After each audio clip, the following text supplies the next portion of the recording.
의의 열매가 가득하여서 하나님의 영광과 찬송이 가득한 교회가 우리 성은 교회가 되기를 주님의 이름으로 축복합니다. 오늘 말씀의 제목은 예수 그리스도의 심장으로 라는 말씀의 제목으로 함께 은혜를 나누고자 합니다. 여러분의 심장이 어떨 때 뛰십니까? 지금 뛰어야 정상인데요.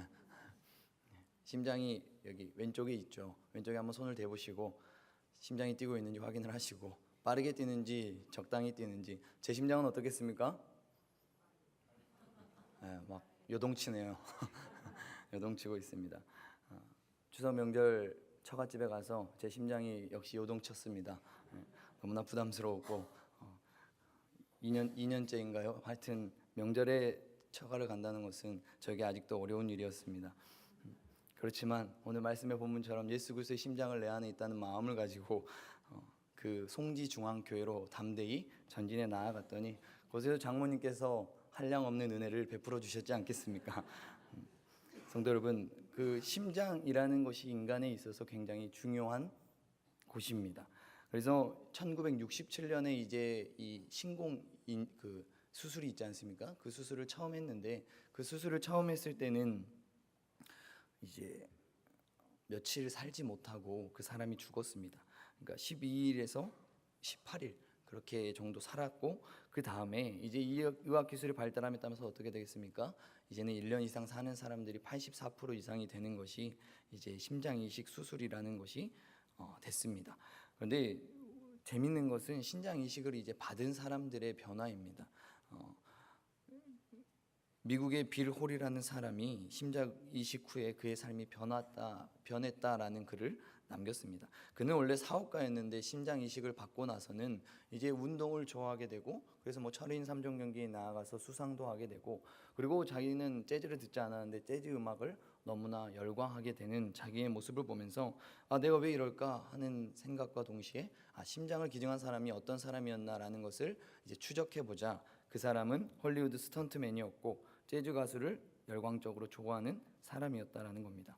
결국 심장을 이식받은 사람은 심장 이식해준 사람의 성격이나 취향, 취미도 같이 전수받게 되는 일들이 일어났다라는 것입니다.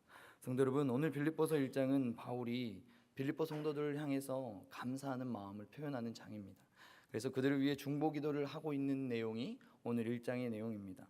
바울은 복음 안에서 어떻습니까? 자신과 빌립보 교인들이 지속적인 교제를 나누고 있음에 하나님께 늘 감사를 표했고, 또한 예수 그리스도의 그 심장으로 성도들을 사모하고 있다라고 8절에 말하고 있는 것입니다. 우리 8절 말씀 같이 읽어보겠습니다. 내가 예수 그리스도의 심장으로 너희 무리를 얼마나 사모하는지 하나님이 내 증인이시니라. 그냥 인간의 마음으로 사랑하는 것도 놀라울 것 같은데, 예수 그리스도의 심장으로 사랑한다라는 건 여러분 가늠이 되십니까? 우리 옆 사람에게 인사하겠습니다. 내가 예수 그리스도의 심장으로 사랑하도록 하겠습니다.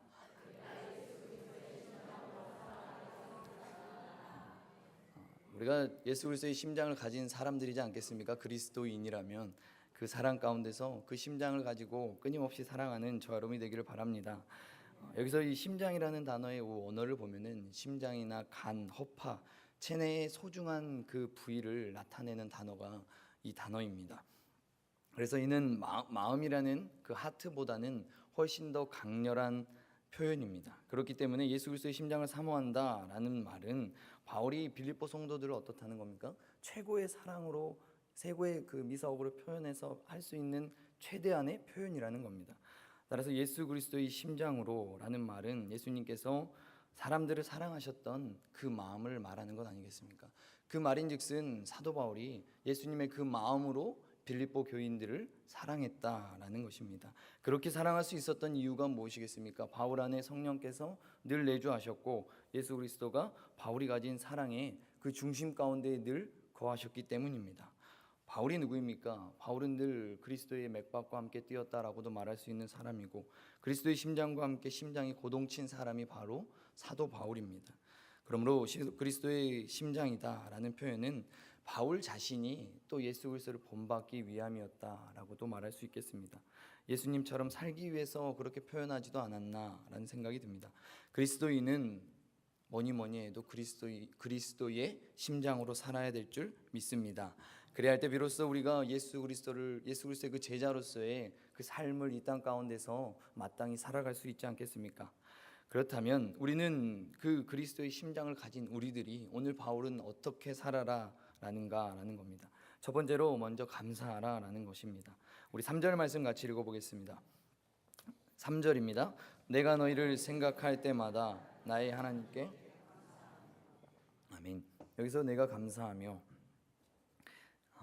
빌립보 교회를 생각할 때마다 바울이 하나님께 감사할 수밖에 없음을 나타내는 표현입니다. 실제로 빌립보 교회 내에 문제가 없었겠습니까? 문제도 당연히 있었겠죠. 그러나 바울은 빌립보 성도들을 생각할 때 부족한 점, 나쁜 점 이런 것을 생각하는 것이 아니라 그들의 좋은 점을 늘 생각했다는 것입니다. 그리고 그 좋은 점을 통해서 하나님께 감사할 수 있었다라는 것입니다. 이는 그리스도의 심장으로 그들을 바라보았기 때문에 가능했습니다. 속상하고 언짢은 일을 생각할 때는 어떻습니까? 우리 가운데에 당연히 불평이나 짜증이 나올 수밖에 없습니다. 그러나 좋은 일만 생각하면 우리가 누구를 떠올리든지 무엇을 생각하든지 우리가 감사할 수 있습니다. 감사는 또 다른 말로 우리가 은혜를 표현하는 것이다 라고 말합니다. 그리고 감사는 특별한 사람만이 할 수 있는 것이 감사가 아니지 않습니까? 누구나, 은혜를 잊지 않은 사람 누구나 할 수 있는 것이 감사입니다. 감사를 표현하면 어떻습니까? 서로 행복하게 됩니다. 우리 옆 사람에게 인사해 볼까요? 감사합니다. 돈 드는 것도 아니지 않습니까? 그러나 우리가 이 감사를 표현하지 않는다면, 감사하지 않는다면 은혜를 베푼 사람 쪽에서는 어떻겠습니까? 섭섭할 수밖에 없는 것이고, 은혜를 입은 편에서도 마음이 좋지 않을 수밖에 없는 것이 감사라는 것입니다. 제가 국민일보 칼럼에서 하나 글을 보았는데 전 유럽을 제패하고 부족할 것 없었던 나폴레옹이 말년에 이렇게 토로했다고 합니다. 내 인생의 행복한 날은 엿새도 되지 않는다. 반면에 일평생 장애로 온갖 고생을 겪었던 헬런 켈러는 이렇게 말했습니다. 내 평생 행복하지 않은 날은 하루도 없었다. 대체 어디서 이런 차이가 나타나는 거겠습니까? 바로 감사다라는 것입니다. 나폴레옹은 어떻습니까? 우리도 알다시피 수많은 땅과 영토와 부귀영화를 누렸지만 감사할 줄 몰랐지만 헬런 켈러는 어려운 상황 가운데서도 장애라는 그 어려움 가운데서도 감사하며 살았기 때문에 그녀의 삶이 아름답고 행복했다라는 것입니다. 이런 말이 있습니다. 감사의 분량이 곧 행복의 분량이다. 우리의 현실을 돌아보면 어떻습니까? 우리가 늘 감사할 수밖에 없는, 감사가 늘 나와야 되지만 감사가 늘 나오지 못하는 것이 우리가 살아가는 이 현실입니다. 여러 가지의 걱정들, 건강, 직장, 관계, 수많은 고민과 걱정이 저 역시도 있는 것이 사실입니다. 그럼에도 우리가 그리스도인이라면 감사하며 살아야 될 줄 믿습니다. 이미 예수 그리스도를 우리가 믿음으로써 하나님의 자녀가 우리가 되었기 때문에 우리는 감사할 수 있습니다. 스펄전이 이런 말을 했습니다. 밤하늘에 별빛을 주신 하나님께 감사하라.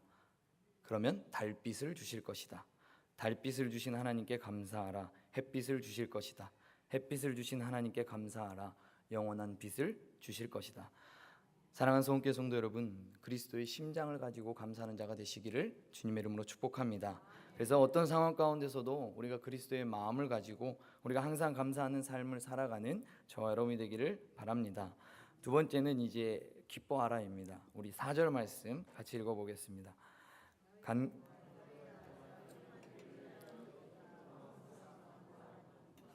아멘. 기쁨이라는 단어가 빌립보서에서는 9번 정도 나오고 있습니다. 그 이유는 빌립보서가 이제 기쁨의 주제와 관련되어 있는 성경이기 때문입니다. 그래서 바울은 빌립보 교회의 그 성도들을 위해서 간구할 때마다 늘 기쁨을 가지고 기쁨으로 했다라는 것입니다.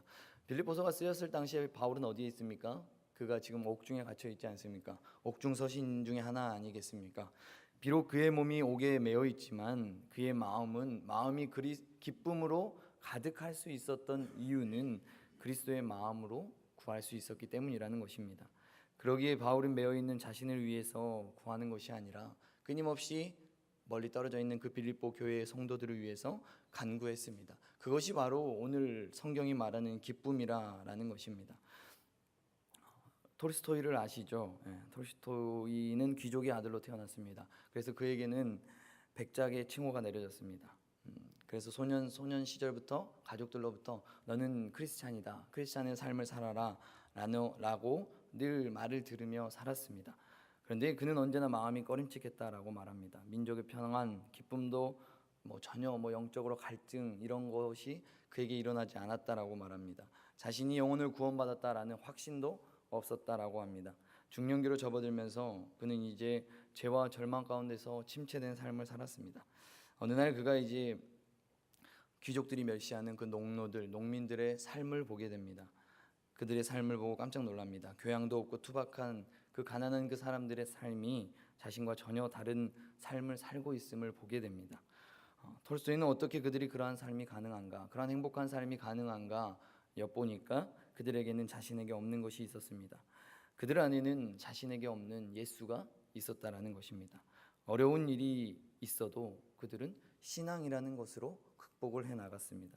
예수 한 분만을 바라보며 만족하는 사람들의 삶이 바로 농민들의 삶이었습니다.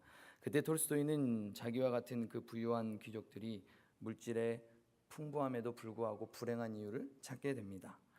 그래서 자신들에게는 농노들이 가지고 있었던 신앙, 즉 예수 그리스도 안에 거하는 신앙이 없기 때문에 불행하다는 것을 깨닫게 됩니다. 그리고 그는 끊임없이 신앙과의 싸움 속에서 부단히 노력한 결과 예수 그리스도를 영접하게 되고 깊은 신앙을 가지게 됐습니다. 그리고 그는 이렇게 고백합니다. 예수를 믿기 시작한 때부터 이전에 가졌던 즐거움을 훨씬 능가하는 새로운 기쁨을 발견하게 되었다라고 말합니다. 성도 여러분, 오늘 바울이 말하는 기쁨은 환경을 초월한 기쁨입니다. 그리스도의 심장으로 가능한 기쁨입니다. 그냥 기쁨이 우리에게 다가올 수 있는 것이 아니라 세상 가운데서 우리가 그리스도의 심장을 가지고 살아갈 때에 기쁨이 우리 가운데 다가올 줄 믿습니다. 바울은 주께서 함께 하심을 믿었기 때문에 기도할 때마다 늘 기쁨이 넘쳤습니다. 예수 그리스도의 심장으로 간구하는 저와 여러분이 되기를 바랍니다. 그리하면 어떻습니까? 우리의 삶 가운데도 기쁨이 충만하게 될 줄 믿습니다. 이 기쁨은 우리의 어려운 이 환경이나 아니면 우리의 삶의 문제들을 해결할 수 있는 큰 힘이 됩니다. 그러므로 우리가 힘들 때마다 그리스도 앞에 나와서 그리스도의 심장을 가지고 나와서 기쁨으로 간구하는 저 여러분이 되기를 바랍니다. 마지막으로는 확신입니다. 확신하라입니다. 우리 6절 말씀 같이 읽어보겠습니다. 6절입니다. 착한 일을 확신하노라. 아멘. 이 확신하노라라는 이 단어의 원어는 이제 설득하다, 확신케 하다라는 뜻입니다. 바울의 확신은 뭐겠습니까? 복음을 전파하게 하시는 하나님께서 그 일도 마땅히 이루게 하신다라는 것입니다. 그리고 하나님의 그 신실함의 근거를 두고 그가 종말의 날까지 반드시 하나님께서 이루어 주실 거다라는 확신을 가지고 있습니다. 왜냐하면 하나님은 시작한 일을 중도에 포기하는 분이 아니시기 때문에 반드시 이루어 주실 거라는 그 믿음, 그것이 바로 확신이라는 겁니다. 모든 역사는 어떻습니까? 하나님이 주권적으로 행하십니다. 무엇도 하나님의 역사를 막을 수가 없습니다. 그래서 바울은 우리는 바라노라, 우리는 기대하노라 라고가 아닌 우리는 확신하노라 라는 표현을 오늘 한 것입니다. 하나님이 시작하신 일은 반드시 하나님께서 이루어 주실 줄 믿습니다. 우리 성훈교도 하나님께서 복을 더하여 주셔서 하나님께서 우리 성훈교의 지경을 반드시 넓혀 주실 줄 믿습니다. 물론 빌립보 교회는 어떻게 문제가 있었다고 아까도 말씀드렸는데, 그러나 바울은 현재의 모습을 보면서 그 당시에 문제가 있는 모습을 바라보는 것이 아니라 그리스도의 마음을 가지고 어떻게 하면 하나님께서 원하시는 일들을 이루어 나갈까, 미래에 초점을 맞추며 그것들을 바라보는 마음이 있었습니다. 성도 여러분, 우리 가운데도 예수님께서는 분명히 그리스도의 심장을 우리에게 주셨습니다. 우리에게 주신 그 심장의 크기가 과연 얼마나 할까 하는 생각이 듭니다. 세상의 모든 죄를 품은 그리스도의 심장처럼 우리가 사랑하는 일은 실로 어려운 일일 수 있습니다. 따라서 그리스도인들은 어떻게 해야 되는 것입니까? 계속해서 은혜라는 것을 공급받아야 되는 것입니다. 항상 새로운 보혈로 우리가 공급받아야지만이, 예수 그리스도의 보혈을 예배 가운데 나와서 공급받아야지만이 예수 그리스도께서 우리에게 심겨주신 이 심장을 우리가 달고 하루하루 살아갈 수 있는 것입니다.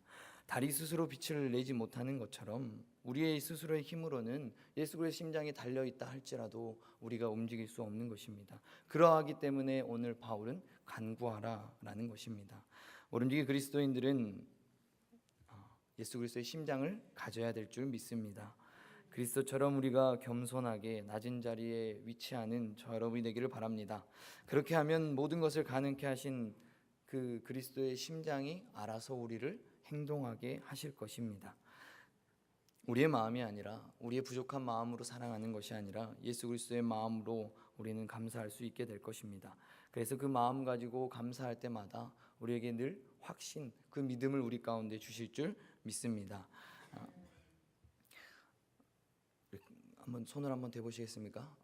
어떻게 크기가 얼마나 것 같습니까? 그리스도의 심장으로 우리가 늘 행할 때에 우리에게 나올 수 있는 고백은 당연히 하나님께 영광과 찬송밖에 없습니다. 우리 11절 말씀 같이 읽어보겠습니다.